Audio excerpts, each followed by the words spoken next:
J'ai commencé le clavecin à l'âge de 8 ans. J'avais été saisie et fascinée par cet instrument et par son son, qui m'a toujours beaucoup fascinée. J'ai terminé tout simplement ma licence à Paris.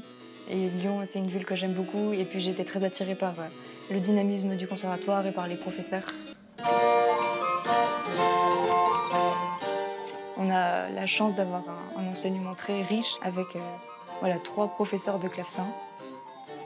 Dans cette classe, on n'aborde pas uniquement un répertoire ou une approche soliste vers une performance soliste, mais on se retrouve dans la notion que la classe de clavecin, c'est plusieurs savoir-faire que nous déclinons à nos niveaux et de façon différente, un peu de musique solo, de la pratique d'ensemble de la basse continue et avec ce volet d'improvisation qui est un peu quand même particulier à Lyon. Je trouve ça très complet d'avoir ces 3 disciplines avec l'improvisation, la basse continue et le clavecin pour aborder un répertoire.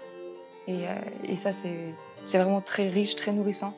Aussi de rencontres, de partage avec d'autres musiciens qui viennent de tout horizon. Et puis aussi la possibilité de jouer de la musique de chambre avec les autres. Et ça, c'est quelque chose de très important pour moi. Claire, c'est une étudiante, elle a voulu rentrer en master et, de clavecin, oui.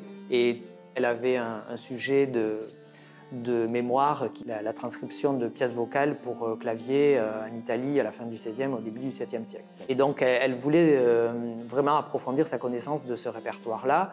C'est vrai que je suis très heureuse là, au CNSM de Lyon, justement pour tout cet aspect de recherche qui est proposé ici. Parce que voilà, on apprend à être aussi autonome, à faire les démarches nous, à aller chercher les informations.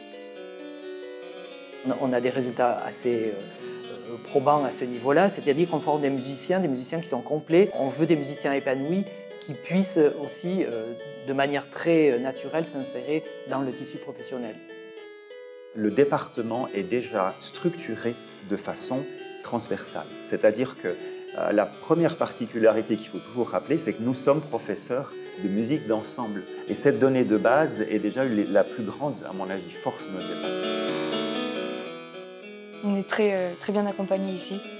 Je pense à Anne Delafosse, mais aussi tous nos professeurs qui sont vraiment tous édifiants dans leur domaine. Et voilà, je pense qu'on a beaucoup de chance. Et pour ça, c'est un lieu qui est incroyable pour moi.